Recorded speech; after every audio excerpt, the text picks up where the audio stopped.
പെൺകുട്ടികളൊക്കെ ഇപ്പൊ എയില് ഹാഷിറിന്റെ ഫോട്ടോ വെച്ചിപ്പം കൊറേ വീഡിയോസ് വരുന്നുണ്ട്. ഭയങ്കര ഫാൻസ് ആണ് ഹാഷിറിന്. പിന്നെ ഷൂട്ട് നടക്കുന്ന സമയത്ത് കൂടുതൽ കൊച്ചു കുട്ടികൾക്കൊക്കെ ഭയങ്കര ഇഷ്ടമാണ് ഹാഷിറിന്. ഷൂട്ടിന്റെ ഇടയ്ക്കൊക്കെ ഹാഷിറിനെ കാണാൻ തന്നെ എനിക്ക് ഭയങ്കര സന്തോഷമാണ്. എക്സാം എടുക്കുമ്പോൾ എൻ്റെ ഫ്രണ്ട് ഉണ്ട് ക്ലാസ്സിൽ, അവൾ ഇങ്ങനെ എൻ്റെ ഇത് പഠിപ്പിച്ചു തരും എക്സാമിന് വേണ്ടിയിട്ട്. അങ്ങനെയൊക്കെ ചെയ്തു തരും. അങ്ങനെയൊക്കെയാണ് ഞാൻ പാസ്സാവുന്നത്. പിന്നെ അതുപോലെ ഞാൻ ഷൂട്ട് തുടങ്ങിയ സമയത്താണെങ്കിലും നമ്മൾ ഒരുമിച്ചായിരുന്നു താമസിച്ചുകൊണ്ടിരുന്നത്. ഞാനും വേദയും ഒരുമിച്ചായിരുന്നു. അപ്പോൾ ശരിക്കും എനിക്ക് അനീതി പോലെ തന്നെയാണ് വേദക്കുട്ടി. സെറ്റിലായാലും ഇപ്പോഴായാലും ഇടയ്ക്ക് ഇങ്ങനെ പറയും നമുക്ക് ഒരുമിച്ച് ഒന്നും കൂടെ ഒരുമിച്ച് കൂടണം എന്നൊക്കെ പറയും. അതുപോലെ ഒരു സ്കൂള് പോലെ തന്നെയായിരുന്നു ഷൂട്ടും. രാവിലെ വരുന്നു, നമ്മൾ യൂണിഫോം ഇടുന്നു. യൂണിഫോം ആണല്ലോ നമുക്ക് കോസ്റ്റ്യൂം ആയിട്ടുണ്ടായിരുന്നത്. അപ്പൊ ശരിക്കും സ്കൂള് പോലെയായിരുന്നു. നമ്മളെല്ലാരും സെയിം എല്ലാം ഇങ്ങനെ മനസ്സിലാലോചിക്കും. ചിലരിങ്ങനെ പറയല്ലോ ഞാൻ പ്രതീക്ഷിക്കാതെയാണ് വന്നത്, പ്രതീക്ഷിക്കാതെയാണ് ഇതൊക്കെ സംഭവിക്കുന്നത്. പക്ഷെ ഞാൻ ഒട്ടുമല്ല, ഞാൻ എല്ലാം ഇങ്ങനെ ആഗ്രഹിച്ചിരുന്ന കാര്യങ്ങളാണ് ഇങ്ങനെ സംഭവിച്ചോണ്ട്. അത് ഞങ്ങൾ ഭയങ്കരമായിട്ട് എൻജോയ് ചെയ്യുന്നുണ്ട്.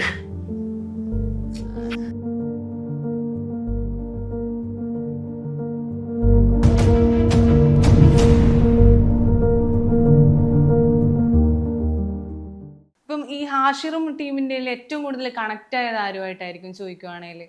നമുക്ക് എന്തായാലും ഒരു കൂടുതൽ മിണ്ടുന്ന എനിക്കൊന്നു അലനാണോ കൂടുതൽ അവരിൽ മിണ്ടുന്നത്? അലന് എല്ലാരും നന്നായിട്ട് സംസാരിക്കും. അങ്ങനെ ഒരാളുടെ പേരെടുത്ത് അങ്ങനെ പറയാനായിട്ട് പറ്റില്ല. എല്ലാവരും ഇപ്പൊ കോണ്ടാക്ട് ഉണ്ട്. എല്ലാവരുമായിട്ട് സംസാരിക്കും. നല്ല അപ്പൊ ഹാഷിറിനൊക്കെ ഒരുപാട് ഫാൻസ് ഉണ്ടാവും. കോളേജിലെ ഫ്രണ്ട്സ് ഒക്കെ പറഞ്ഞിട്ടുണ്ട് ഇവരെയൊക്കെ ഒന്ന് ഇവരുടെ കൂടെയൊക്കെ സംസാരിക്കണം എന്നൊക്കെ. പെൺകുട്ടികളൊക്കെ ഇപ്പൊ എയില് ഹാഷിറിന്റെ ഫോട്ടോ വെച്ചിപ്പം കൊറേ വീഡിയോസ് വരുന്നുണ്ട്.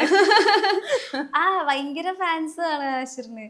അത് നമ്മൾ ഷൂട്ട് നടക്കണ സമയത്തൊക്കെ, പിന്നെ ഷൂട്ട് നടക്കുന്ന സമയത്ത് കൂടുതൽ കൊച്ചു കുട്ടികൾക്കൊക്കെ ഭയങ്കര ഇഷ്ടമാണ് ഹാഷിറിന്. ഷൂട്ടിന്റെ ഇടയ്ക്കൊക്കെ ഹാഷിറിനെ കാണാൻ തന്നെ എനിക്ക് ഭയങ്കര സന്തോഷമാണ്. നമുക്ക് കാണുമ്പോൾ തോന്നുന്നു നല്ല സ്വീറ്റ് ആയിട്ട് തോന്നും അത് കാണുമ്പോ. പിന്നെ ഹാഷിറാണെങ്കിൽ അത് ഹാൻഡിൽ ചെയ്യുന്നത് അങ്ങനെയാണല്ലോ, ആരെയും വെറുപ്പിക്കാതെ. അവര് നോട്ടമൊക്കെ ഭയങ്കര രസം. നോട്ടമൊക്കെ ഉണ്ട് ഹാഷിറിന്റെ ഒരു റീലില്. ഇപ്പൊ അവരുടെ റീലില് കൊറേ ഇങ്ങനെ വന്നുകൊണ്ടിരിക്കും. ഇപ്പൊ ഈ വാഴ ഇറങ്ങിയതിനു ശേഷം അവരുടെ റീൽ ആദ്യമേ കാണാറുണ്ടായിരുന്നോ? റീൽ ഞാൻ കാണുമായിരുന്നു. റീൽ ഞാൻ ആദ്യം കാണുമായിരുന്നു. എനിക്ക് ഭയങ്കര ഇഷ്ടവുമായിരുന്നു. എനിക്കെന്തോ അങ്ങനെ ഒരു എനിക്ക് നല്ല ഇഷ്ടമുള്ള കുറേ ഇൻസ്റ്റാഗ്രാം ഇൻഫ്ലുവൻസ് ഞാൻ അങ്ങനെ എല്ലാ ഇൻഫ്ലുവൻസേഴ്സിനെ ഞാൻ അങ്ങനെ ഫോളോ ഒന്നും ചെയ്യാറില്ലായിരുന്നു. ഞാൻ ഫോളോ ചെയ്യാറുള്ള ഓൾമോസ്റ്റ് ഇൻഫ്ലുവൻസേഴ്സ് എല്ലാം വാഴയിലും ഉണ്ട്. അവരെ കാണാനും പറ്റി. അതും ഒരു വലിയൊരു കാര്യമാണ്. അതെ അതെ അതെ. ഇനി എന്താണ് ഏറ്റവും കൂടുതൽ ഈ സിനിമാ മേഖലയായിട്ട് ഇങ്ങനെ മുന്നോട്ട് പോകാൻ തന്നെയാണ്? പഠിത്തത്തിനും ശ്രദ്ധ കേന്ദ്രീകരിക്കാൻ ആഗ്രഹമുണ്ടോ? പഠിത്തവും ഉണ്ട്. ഇപ്പം എന്തായാലും PG കഴിഞ്ഞല്ലോ. അപ്പം റിസൾട്ടൊക്കെ വന്നിട്ട് ഇങ്ങനെ നോക്കിയിട്ട് അതിനനുസരിച്ചിട്ട് വീട്ടുകാർ പഠിപ്പ് വിടരുതെന്ന് പറയാറുണ്ടോ? ഉണ്ട്. അതെല്ലാവരും പറയാറുണ്ട്. ഇപ്പം ടീച്ചേഴ്സിനെയൊക്കെ ആയാലും കാണുമ്പോൾ, സ്കൂളിലൊക്കെ പഠിപ്പിച്ച ടീച്ചേഴ്സിനെയൊക്കെ കാണുമ്പോൾ പറയും അടുത്തത്തിലും കൂടെ അത് കംപ്ലീറ്റ് ചെയ്യണം എന്നും കൂടെ പറയും. അതെല്ലാവരും പറയും. ഇതിനും സപ്പോർട്ടാണ്, എന്നാലും പഠിത്തവും കൂടെ ശ്രദ്ധിക്കണം എന്നിങ്ങനെ പറയും. അപ്പോൾ ഈ ഷൂട്ടിന് പോകുന്ന സമയത്ത് അധികം ക്ലാസ്സിനൊന്നും പോകാൻ പറ്റില്ലല്ലോ. അപ്പോൾ എങ്ങനെയാണ് നോട്ട്സ് ഒക്കെ ഫ്രണ്ട്സ് എഴുതി തരുമോ? എങ്ങനെയാണ്? ഇപ്പം നമുക്കിപ്പോൾ കോളേജ് ആകുമ്പോൾ പിന്നെ നോട്ട്സും കാര്യങ്ങളൊന്നും ഇല്ലല്ലോ. അല്ലാതെ നമ്മൾ റെഫർ ചെയ്ത് പഠിക്കുകയാണല്ലോ ചെയ്യുന്നത്. ഫ്രണ്ട്സ് നോട്ട്സൊക്കെ അയച്ചു തരും. പിന്നെ എനിക്ക് പറഞ്ഞു തരും. എക്സാം എടുക്കുമ്പോൾ എൻ്റെ ഫ്രണ്ട് ഉണ്ട് ക്ലാസ്സിൽ, അവൾ ഇങ്ങനെ എൻ്റെ ഇത് പഠിപ്പിച്ചു തരും എക്സാമിന് വേണ്ടിയിട്ട്. അങ്ങനെയൊക്കെ ചെയ്തു തരും. അങ്ങനെയൊക്കെയാണ് ഞാൻ പാസ്സാവുന്നത്. അല്ല, മാത്സ് നമ്മളെന്തും ക്ലാസ്സിന് പോയിട്ടില്ലെങ്കിലേ മാത്സ് ഒക്കെ ആകുമ്പോൾ പിന്നെ പഠിക്കുന്നതാകുമ്പോൾ കുഴപ്പമുണ്ടാവില്ല. എന്നാലും നമുക്ക് ഒരു പിന്നെ സിലബസ് ഇങ്ങനെ മിസ്സാകുമ്പോഴേ ഉണ്ട് അത് എടുക്കാൻ കുറച്ച് പാടാണ്. മാത്സ് ആയതുകൊണ്ട്, അത് PG കൂടെ ആയതുകൊണ്ട് മിസ്സായി കഴിഞ്ഞാൽ പിന്നെ തിരിച്ചെടുക്കാൻ കുറച്ച് പാടാണ്. പക്ഷെ എന്നാലും ഫ്രണ്ട്സൊക്കെ ഉള്ളതുകൊണ്ട് അത് മാനേജ് ചെയ്ത് കൊണ്ടുപോകാനായിട്ട് പറ്റും. നല്ല രീതിയിൽ സപ്പോർട്ട് ചെയ്യും. പിന്നെ അത് കുഴപ്പമില്ല. നിങ്ങൾ 3 നായികമാരായിരുന്നു വാഴയിലെ. ഏഞ്ചല്, ആരാധ്യ, വേദ, പിന്നെ മോള്. നിങ്ങളായിട്ടുള്ളൊരു എങ്ങനെയാണ് ഒരു ഫ്രണ്ട്ഷിപ്പ് ഒക്കെ ഇപ്പോൾ ഉണ്ടോ? ഉണ്ട്. ഇപ്പോഴും മെസ്സേജ് അത് എല്ലാവരുമായിട്ടും ഉണ്ട്. ഇപ്പം ഞാൻ വാഴയിൽ ചെന്ന സമയത്ത് വർക്ക്ഷോപ്പിന് ചെല്ലുമ്പോൾ ഞാൻ ഫസ്റ്റ് പരിചയപ്പെടുന്നത് വേദേനെയാണ്. പിന്നെ ഏഞ്ചൽ, ആരാധ്യ, അങ്ങനെ ഓരോരുത്തരായിട്ട് കമ്പനി ചെയ്ത്. അപ്പൊ വേദ ചെറിയ കുട്ടിയാന്ന് എനിക്കറിയില്ലായിരുന്നു. ഞാൻ സംസാരിച്ച് കമ്പനിയൊക്കെ ആയി കഴിഞ്ഞ് പറഞ്ഞു വന്നു കഴിഞ്ഞപ്പോ അവൾ ചെറിയ കുട്ടി 13 വയസ്സും ഉള്ളൂ. പിന്നെ അതുപോലെ ഞാൻ ഷൂട്ട് തുടങ്ങിയ സമയത്താണെങ്കിലും നമ്മൾ ഒരുമിച്ചായിരുന്നു താമസിച്ചുകൊണ്ടിരുന്നത്. ഞാനും വേദയും ഒരുമിച്ചായിരുന്നു. അപ്പോൾ വേദയുടെ അച്ഛനാണെങ്കിലും അവളെ കൊണ്ടുപോകുമ്പോൾ കൂടെ എന്നെയും അങ്ങനെ ഒരുമിച്ചായിരുന്നു നമ്മള്. അപ്പോൾ ശരിക്കും എനിക്ക് അനീതി പോലെ തന്നെയാണ് വേദക്കുട്ടി. പിന്നെ ഏഞ്ചലും ആരാധ്യയിലും നമ്മളെ ഏകദേശം ഈ സെയിം ഏജ് കാറ്റഗറി ആയതുകൊണ്ട് നമുക്ക് ആ ഒരു സെയിം വൈബും കിട്ടും. അങ്ങനെ നമ്മൾ നല്ല ജോളിയുമായിരുന്നു. സെറ്റിലായാലും ഇപ്പോഴായാലും ഇടയ്ക്ക് ഇങ്ങനെ പറയും നമുക്ക് ഒരുമിച്ച് ഒന്നും കൂടെ ഒരുമിച്ച് കൂടണം എന്നൊക്കെ പറയും. അതുപോലെ ഒരു റീയൂണിയൻ വേണം. ശരിക്കും അത് ഷൂട്ടിന്റെ സമയത്ത് കാരണം സ്കൂള് പോലെ തന്നെയായിരുന്നു ഷൂട്ടും. രാവിലെ വരുന്നു, നമ്മൾ യൂണിഫോം ഇടുന്നു, യൂണിഫോം ആണല്ലോ നമുക്ക് കോസ്റ്റ്യൂം ആയിട്ടുണ്ടായിരുന്നത്. അപ്പൊ ശരിക്കും സ്കൂൾ പോലെയായിരുന്നു. നമ്മളെല്ലാരും സെയിം പ്രായത്തിലുള്ള ആളുകൾ തന്നെ ആയതുകൊണ്ട് അങ്ങനെ തന്നെയായിരുന്നു ശരിക്കും. അപ്പൊ ഇപ്പൊ അത് മിസ് ചെയ്യുന്നുണ്ട് ഭയങ്കരമായിട്ട്. സ്കൂൾ യൂണിഫോം, സ്കൂൾ കാലഘട്ടം പിന്നെയും നമുക്ക് തിരിച്ചു കിട്ടിയ പോലത്തെ. സ്കൂൾ പഠിക്കുന്ന സമയത്ത് ഇങ്ങനെ ഫേവറേറ്റ് ആയിട്ടുള്ള ടീച്ചേഴ്സ് ഒക്കെ ഉണ്ടായിരിക്കുമല്ലോ. അങ്ങനെ ആരെങ്കിലും വിളിച്ചായിരുന്നോ സിനിമ കണ്ടിട്ട്? വിളിച്ചു. എല്ലാ ടീച്ചേഴ്സും കണ്ടു കഴിഞ്ഞിട്ട് പറഞ്ഞു ഭയങ്കര സന്തോഷമായി, ഇനിയും നല്ല രീതി വരണം എന്നൊക്കെ പറഞ്ഞ് ബ്ലസ് ചെയ്തു. ഇനി ഏതെങ്കിലും മനസ്സിലൊരു ക്യാരക്ടർ ഉണ്ടോ ചെയ്യാനായിട്ട്? വുമൺ ഓറിയന്റഡ് ആയിട്ടുള്ള മൂവീസ് ചെയ്യണം എന്നാണ് ആഗ്രഹം, അല്ലാതെ ഇങ്ങനെ ചെറിയ എന്തെങ്കിലും അതല്ല ക്യാരക്ടറായിട്ട് ഹീറോയിനായിട്ട് ചെയ്യണം എന്ന് ആഗ്രഹമുണ്ടോ? എനിക്ക് ഹീറോയിൻ എന്ന് പറഞ്ഞു കഴിഞ്ഞാൽ എൻ്റെ ഒരു ആഗ്രഹം എന്ന് പറഞ്ഞു കഴിഞ്ഞാൽ നമുക്ക് നല്ല രീതിയിൽ പെർഫോം ചെയ്യാൻ പറ്റുന്ന ക്യാരക്ടർ കിട്ടുക എന്നുള്ളതാണ് ഒരാഗ്രഹം.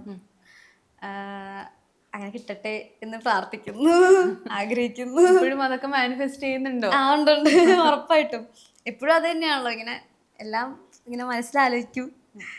ചിലരിങ്ങനെ പറയല്ലോ ഞാൻ പ്രതീക്ഷിക്കാതെയാണ് വന്നത്, പ്രതീക്ഷിക്കാതെയാണ് ഇതൊക്കെ സംഭവിക്കുന്നതെന്ന്. പക്ഷെ ഞാൻ ഒട്ടുമല്ല, ഞാൻ എല്ലാം ഇങ്ങനെ ആഗ്രഹിച്ചിരുന്ന കാര്യങ്ങളാണ് ഇങ്ങനെ സംഭവിച്ചുകൊണ്ടിരിക്കുന്നത്. നമ്മൾ അത്ര ആഗ്രഹിച്ചാൽ നമുക്കത് കിട്ടും അല്ലേ? ഉറപ്പായിട്ടും. നമ്മളൊരു കാര്യം ഭയങ്കരമായിട്ട് ആഗ്രഹിക്കുകയും അതിന് വേണ്ടിയിട്ട് ഭയങ്കരമായിട്ട് വർക്ക് ചെയ്യുകയും ചെയ്തു കഴിഞ്ഞു കഴിഞ്ഞാൽ ഉറപ്പായിട്ട് നമുക്കത് കിട്ടും. ഒരു ദിവസം എന്തെങ്കിലും ഒരു ദിവസം നമുക്കത് കിട്ടും. അതുപോലെ തന്നെ മറിമായം ഇതിലും ചെയ്തായിരുന്നു, തട്ടിമുട്ടി അല്ലേ? അതാണ് ഫസ്റ്റ് ചെയ്യുന്നത്. തട്ടിമുട്ടിയിലാണ് ഫസ്റ്റ്. അതായിട്ടാണ് മറിമായത്തിലോട്ട് വരുന്നത്, പിന്നെയാണ് ഉപ്പുമുളകിലോട്ട് വരുന്നത്. ഉപ്പുമുളകിലും അത് നല്ലൊരു കല്യാണം കഴിച്ചിട്ട് തുളസിമാല ഇട്ടിട്ട് അത് നല്ലതായിരുന്നു.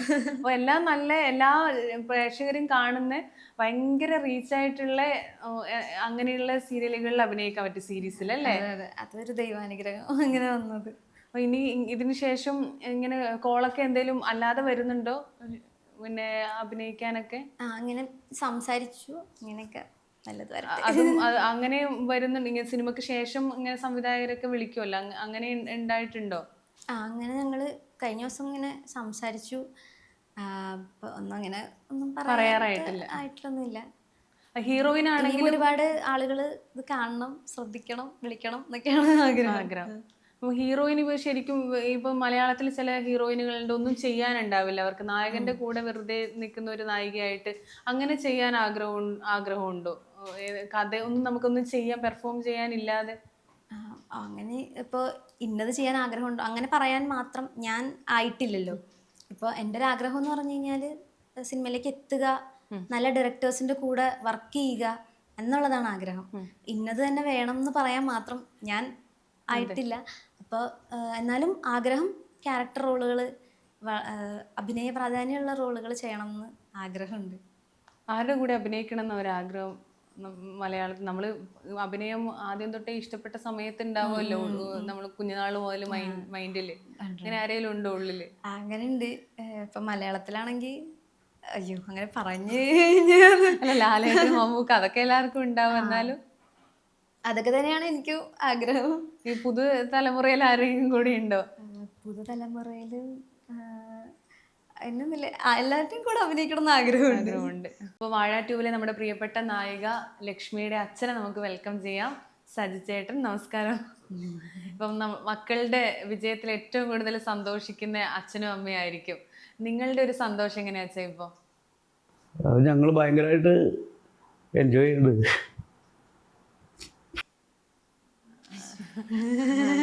അവര് അത് അച്ഛൻ ഭയങ്കര പെട്ടെന്ന് ഇമോഷണലി ഇതാവും. അത് കുഴപ്പമില്ല.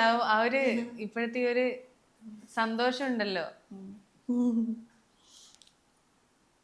അച്ഛൻ ചെറിയ കാര്യങ്ങള് പെട്ടെന്ന് ഇതാവും. ഇപ്പൊ പരീക്ഷയ്ക്ക് നല്ല മാർക്ക് വാങ്ങുക, ഭയങ്കര പ്രൈസ് ഒക്കെ വാങ്ങിക്കുക, അപ്പൊ തന്നെ അച്ഛന് സങ്കടം വരും. സന്തോഷം വന്നാൽ അച്ഛൻ പെട്ടെന്ന് കരയും. സന്തോഷ കണ്ണീര്. അതെ അതെ, ആനന്ദ കണ്ണീരാണ്. മോള് ഒരുപാട് പറഞ്ഞു. അപ്പൊ അമ്മ എന്താ പിന്നെ പറയാറ്, ചേച്ചി എന്താ പറയാറ്? ശരിക്കും എന്നെക്കാൾ കൂടുതൽ പുള്ളിക്കാരത്തിയാണ് എല്ലാം ഇവരുടെ ഉയർച്ചയ്ക്ക് വേണ്ടി ചെയ്യുന്നതും കാര്യം. അമ്മയെന്നാണ് അച്ഛൻ പറഞ്ഞു അങ്ങനെയില്ല. അച്ഛൻ ഒന്ന് ഇതെടുത്തിട്ടൊന്ന് ഇത് സന്തോഷ കണ്ണീരാണ്. എന്ന് വെച്ചാൽ നമ്മള് അച്ഛനും അമ്മയാണല്ലോ ഏറ്റവും കൂടുതൽ സന്തോഷിക്കുക നമ്മുടെ ലൈഫില്. വൈഫാണ് ഏറ്റവും കൂടുതൽ എന്നെക്കാൾ കൂടുതൽ ഇവരുടെ കാര്യങ്ങളിലൊക്കെ എല്ലാം ഒരു ഷൂട്ട് വന്ന് അറേഞ്ച് ചെയ്യുന്നതും ഒക്കെ ഞാൻ പോവും. കൊണ്ടുപോകണത് ഞാനാണ്. ഇപ്പൊ ഒരു ഷൂട്ട് ഉണ്ടെങ്കിലും മറിമായത്തിന്റെ മറിമായത്തിൽ അവിടെ ചെന്നാലും അവര് അതിന് സപ്പോർട്ടാ. അവിടുത്തെ എല്ലാവരും ഇവർക്ക് എക്സാം ഒക്കെ ഉണ്ടെങ്കിൽ അവര് റൂം വരെ അറേഞ്ച് കൊടുക്കും പഠിക്കാനായിട്ട്. അപ്പൊ അത്രയും സപ്പോർട്ടീവ് ആണ് അച്ഛൻ. ഏറ്റവും കൂടുതൽ മറിമായൻ ടീമിൽ എല്ലാവരുമായിട്ട് വീട്ടിലൊക്കെ വരും. ഈ കുറച്ച് കമ്പനി അസുഖമൊന്നുണ്ടായി, അത് അവിടെ ഒരു ഷൂട്ടുണ്ടായി, അതിനിടെ ഫിലിമിന്റെ ഷൂട്ടിംഗ് ഉണ്ടായി. അപ്പൊ ഇങ്ങോട്ട് വിളിച്ചു, ഇവിടെ അടുത്തുണ്ട്. അച്ഛനാണെങ്കിൽ സാധാരണ ഒരു പിന്നെ ഡ്രൈവറാണ്, ടിപ്പർ ലോറി ഓടിക്കുന്ന ആളാണ്. പക്ഷെ ഒരിക്കലും നമ്മളെല്ലാം സാധാരണപ്പെട്ട ആൾക്കാരെ നമുക്ക് ഒരിക്കലും എത്തിപ്പെടാൻ പറ്റുമോന്ന് ഒരു സംശയമുള്ളൊരു മേഖലയിലാണ് മോളിപ്പോ എത്തി നിൽക്കുന്നത്. അതെ അതെ, അത് ഭയങ്കര ഒരു ദൈവത്തിനാണ്. നമുക്ക് വളരെ സന്തോഷമുണ്ട്. ഡ്രൈവർ ജോലി അച്ഛൻ പറയും ഭയങ്കര കഷ്ടപ്പാടാണോ ശരിക്കും പറഞ്ഞ? അത് ബുദ്ധിമുട്ട് തന്നെയാണ്. കാരണം കോറിയാണ്. അപ്പൊ അത് വണ്ടി ഒരുപാട് താഴേക്കൊക്കെ ഇറങ്ങിപ്പോയാണ് എടുക്കണേ, ലോഡ് കയറ്റത് റിസ്ക്കാണ്.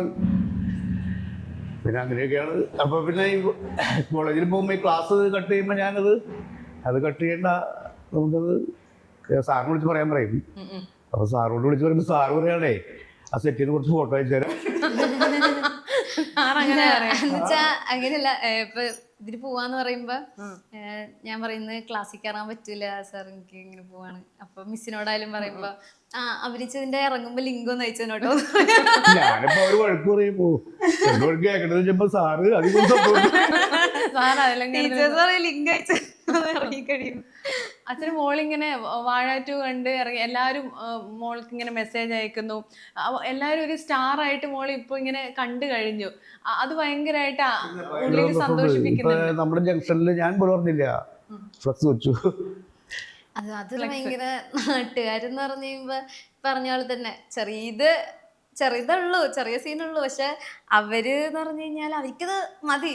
ഓക്കെ, സന്തോഷായി, ഇനിയും വന്നം. അങ്ങനെ ഒരു ഞാൻ പറഞ്ഞില്ല, എല്ലാവർക്കും ഭയങ്കര സപ്പോർട്ടായിട്ട്. തിയേറ്ററിന്റെ ഓർഡർ അവിടെ ഒരു മൾട്ടിപ്ലക്സ് തിയേറ്റർ ഉണ്ട്, അതിന്റെ ഓർഡർ നല്ല എന്റെ ഒപ്പം പിടിച്ച ആളാണ് പുള്ളി. ഇവിടെ ഉള്ളതുകൊണ്ട് പ്രത്യേകിച്ച് ആദ്യമേ തൊട്ട് പുള്ളി അങ്ങനെ ഭയങ്കരമായിട്ട് സപ്പോർട്ടാണ്. ഇവിടെ ഫിലിം ഹയാന്നുള്ള ഫിലിമിനുണ്ട്, പാപ്പടം അവിടെ റിലീസ് ചെയ്ത ആളാണ് പുള്ളി. അങ്ങനെ ഞങ്ങളെ ഭയങ്കരമായിട്ട് ചെയ്യുന്ന ആളാണ്. അപ്പൊ ഇത് വന്നു കഴിഞ്ഞപ്പോൾ പുള്ളി കോണ്ടാക്ട് ചെയ്തു, ഫ്ലക്സ് വെക്കാണ്ടോ സാധ്യത എന്ന് പറഞ്ഞു. അങ്ങനെ സന്തോഷം. പുള്ളി ഇങ്ങനെ പടം ഇറങ്ങിയിട്ട് ഒരു 4 ദിവസം കഴിഞ്ഞപ്പോഴേക്കും ഫ്ലക്സ് അവിടെ കയറ്റി പുള്ളി. ജംഗ്ഷനിൽ ഓട്ടോറിക്ഷക്കാരവരൊക്കെ കൂടി. അപ്പൊ അങ്ങനെ എല്ലാവരും. അപ്പൊ കൂട്ടുകാരൊക്കെ ഉണ്ടല്ലോ, കൊറേ ഡ്രൈവേഴ്സ് കൂട്ടുകാരെ. പിള്ളേരൊന്നുമല്ല, എനിക്ക് നഷ്ടപ്രായമുണ്ട്. അച്ഛന് എത്ര പ്രായം? ഇല്ല അത് പറയാ. അപ്പൊ എല്ലാം ചെറിയ പിന്നെ കുട്ടികളാണ്. 20 വയസ്സ് തൊട്ട് എന്റെ ഫ്രണ്ട്സ് ഒക്കെ അങ്ങനെ പിള്ളേരുണ്ട് ഇഷ്ടംപോലെ. പിന്നെ എൻ്റെ പ്രായമുള്ള സെയിം പ്രായമുള്ളവരുണ്ട്, അവർ ഗൾഫിലൊക്കെയാണ്, അവരൊക്കെ വിളിച്ച് പ്രോത്സാഹിപ്പിക്കും. അപ്പോൾ ഞാനിങ്ങനെ ഒരു ദിവസം ഉപ്പുമുളകിൻ്റെ ലൊക്കേഷനിൽ വിളയും കൊണ്ടുപോയതാ. അപ്പോൾ അവിടെ ചെന്ന് കഴിഞ്ഞപ്പോൾ അവരൊരു സീൻ അഭിനയിക്കാൻ ആൾ വന്നതാ. അപ്പം ഇപ്പം കണ്ട ആളൊന്നുമില്ല ടപ്പേ, എന്നോടൊന്നും ചെയ്യാമെന്ന് വെച്ചു. അപ്പം ഞാൻ നോക്കിയപ്പോൾ വെറുതെ ഇരിക്കാറുണ്ട് എന്തായാലും അവിടെ, എന്നായിക്കോട്ടെ എന്ന് പറഞ്ഞു. അപ്പോൾ ഇവിടെ അമ്മാവനായിട്ട് ഡയലോഗൊക്കെ ഉണ്ട്. അങ്ങനെ ഒരു സീനൊക്കെ ചെയ്തു. അപ്പൊ എന്റെ കൂട്ടുകാരെ കാണുമ്പോൾ പറയുക, എടാ നന്നായി. അച്ഛൻ അങ്ങനെ ഒരു ആഗ്രഹം ഉണ്ടോ അഭിനയിക്കാൻ? സത്യത്തില് മാറിപ്പോകാറാണോ ഈ മറിമായത്തിൽ സെറ്റ് ചെല്ലുമ്പോ എപ്പോഴും പറയും ഒന്ന് കയറി നിൽക്ക്, ഈ ആളുകളെയും കാണിക്കുമ്പോൾ ആ കൂട്ടത്തിൽ നിൽക്ക് അങ്ങനെയൊക്കെ പറയാറുണ്ട്. പക്ഷെ ഞാൻ മാറി കയറുള്ളൂ. പക്ഷെ അന്ന് എനിക്ക് എന്താ സംഭവിച്ചു കഴിഞ്ഞാൽ ഞാനിപ്പോൾ അന്ന് ഇവിടെയും കൊണ്ട് പോയത് ഓട്ടം മിസ്സാക്കിയിട്ട് പോയേ. അപ്പൊ ഈ ആള് വരാതെ ഷൂട്ട് മുടക്കി പിറ്റേ ദിവസം ഞാൻ തന്നെ കൊണ്ടുപോകണം. അപ്പൊ നോക്കിയപ്പോ ഈ നമ്മളുടെ ഇത് കൊണ്ട് ആള് വരാത്തിന്റെ പേരിൽ മുടക്കണ്ടെന്ന് വെച്ചാൽ അങ്ങനെ കയറി ഇരുന്നതാ. അപ്പൊ ഈ ഡയലോഗ് തൊട്ട് എനിക്കറിയാൻ പാടില്ല. അപ്പൊ അവര് ക്ലാസ് എടുത്തിട്ടാണ് അഭിനയിപ്പിച്ചത്. അപ്പൊ ഈ ഓട്ടം കൊറേ മുടങ്ങും അച്ഛ ഇപ്പൊ ഇങ്ങനെ മോളെയും കൊണ്ട് എല്ലാ സ്ഥലത്തും കൊണ്ടുപോകും? വിളിക്കും. ഞാനിവിടെ പോരുമ്പോ ഫോണുള്ളപ്പോ വിളിച്ചിട്ട് ഇന്ന സ്ഥലത്തേക്ക് വരാൻ വയ്ക്കാമെന്ന് ഇന്നിപ്പോ പോകുമ്പോഴും വിളിച്ചു. അപ്പൊ ഞാനത് ചിലതൊക്കെ നാളത്തേക്ക് കിട്ടും, ചിലത് വേറെ വണ്ടി ഏൽപ്പിക്കേണ്ടി വരും. അപ്പൊ അത് ഫിനാൻഷ്യലി ബാധിക്കാറുണ്ടോ? പിന്നെ സത്യം പറയാലോ, വൈഫിന് ട്യൂഷൻ സെന്റർ ഉണ്ടല്ലോ. അപ്പൊ അത്യാവശ്യം പിള്ളേരുണ്ട്. അപ്പൊ പുള്ളിക്കാരിലേക്ക് അതുള്ളതുകൊണ്ട് എനിക്കങ്ങനെ ബുദ്ധിമുട്ട് തോന്നാറില്ല. കാരണം കുറെ കാര്യങ്ങൾ മിക്കതും ഡീൽ ചെയ്തോളും വീട്ടിലെ കാര്യങ്ങളൊക്കെ. ഒരാള് വേണോ അല്ലേ? എനിക്ക് വലിയൊരു സഹായ ഭയങ്കരമായിട്ട്. കുഞ്ഞും ഇളയ മോക്കും ആഗ്രഹമുണ്ടോ അഭിനയൊക്കെ? ഇവള് ചെയ്തോണ്ട് ഈ മറിമായത്തില് എപ്പിസോഡ് ചെയ്തോണ്ട് ഇവളുടെ ഒപ്പം തന്നെ നല്ല അത്യാവശ്യം നല്ല ഡാൻസ്, പാട്ട് എല്ലാം ചെയ്യും.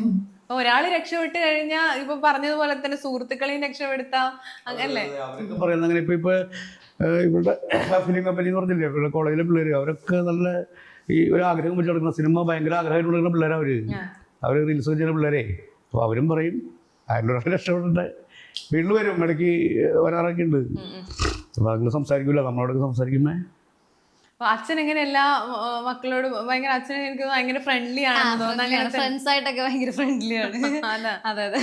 അത് ഫ്രണ്ട്സ് ആയാലും ഇങ്ങനെ സാധിച്ചേട്ടൻ എന്ന് പറയുമ്പോൾ എന്തോ ഭയങ്കര പരിചയമുള്ള ആളെ പോലെ പറയും. അമ്മയും അങ്ങനെ തന്നെയാണ്, ഫ്രണ്ട്സ് ആയിട്ട് ഭയങ്കര ഫ്രണ്ട്ലി ആണ്.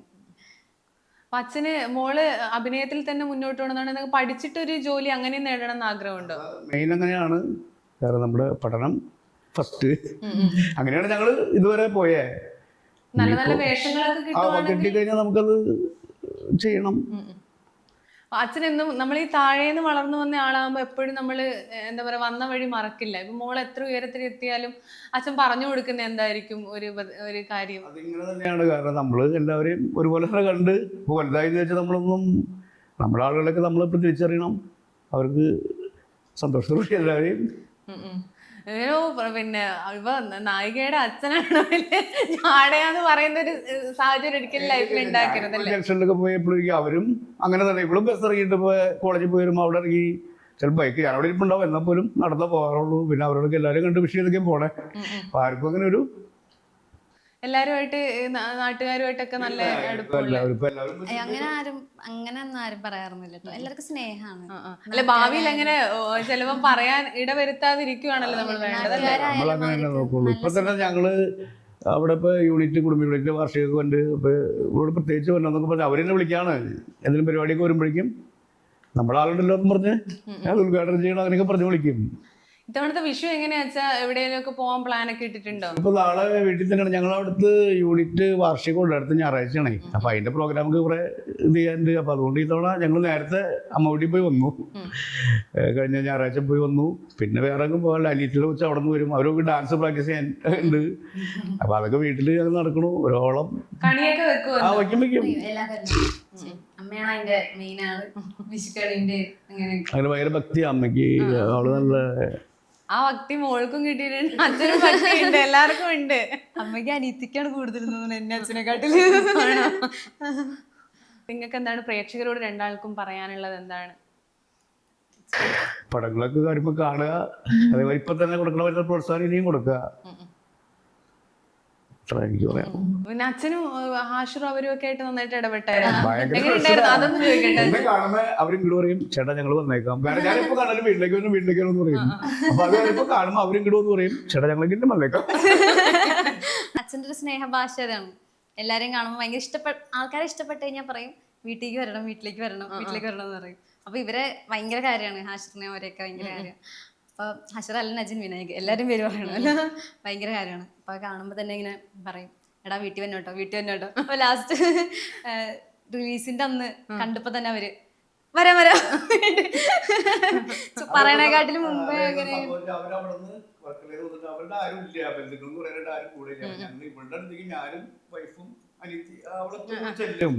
ഇവർക്ക് ഭയങ്കര ഇതാണ്. അപ്പൊ ഞാൻ ചെന്ന് നിങ്ങളെ കെട്ടിപ്പിടിച്ചൊക്കെ അവരൊക്കെ നല്ല അച്ഛനോടായാലും നല്ല കൂട്ടാണ് അല്ലേ? എല്ലാവരോടും. ഇനി മോൾക്ക് എന്താണ് പ്രേക്ഷകരോടൊന്ന് പറയാനുള്ളത്? എനിക്ക് പറയാനുള്ളത് ഇത് തന്നെയാണ്. ഇപ്പോൾ ഉള്ള സ്നേഹവും ഇപ്പൊ എനിക്ക് ഇതിനെ മെയിനായിട്ട് പറയാനുള്ളത്, ഇത്രയും ചെറിയൊരു വളരെ കുറച്ച് സമയമാണ് സ്ക്രീനിൽ ഉണ്ടായിരുന്നത്. പക്ഷെ അങ്ങനെ ഒരു ക്യാരക്ടർ റോൾ ചെയ്തപ്പോൾ തന്നെ ഇത്രയും സ്നേഹവും സപ്പോർട്ടും ഒക്കെ ആളുകൾ തരുമ്പോൾ അതിന്നും കൂടെ ഉണ്ടാവണം എന്ന് തന്നെയാണ് എനിക്ക് പറയാനുള്ളത്. ഇനിയും ആഗ്രഹങ്ങൾ ഒരുപാട് നടക്കാനുണ്ട്. ചെറിയൊരു സ്റ്റെപ്പല്ലേ ആയിട്ടുള്ളൂ. അതിന് ഇനിയും ആഗ്രഹങ്ങളെല്ലാം നടക്കണമെന്നാണ് വലിയ ആഗ്രഹവും പ്രാർത്ഥനയൊക്കെ. അപ്പോൾ അങ്ങനെ തന്നെ നടക്കട്ടെ. വിജയ് ബാബു ചേട്ടൻ്റെ കൂടെയൊക്കെയാണ് ഒരു സീൻ ചെയ്തത്. അത് നല്ലൊരു സീനായി എല്ലാവരും എന്നും ഓർത്തിരിക്കുന്ന ഒരു സീനായിരിക്കും അല്ലേ അച്ഛാ? അപ്പോൾ ഒരുപാട് സന്തോഷം. അച്ഛനെയും കാണാൻ പറ്റിയ പ്രേക്ഷകർക്കും. Okay, thank you.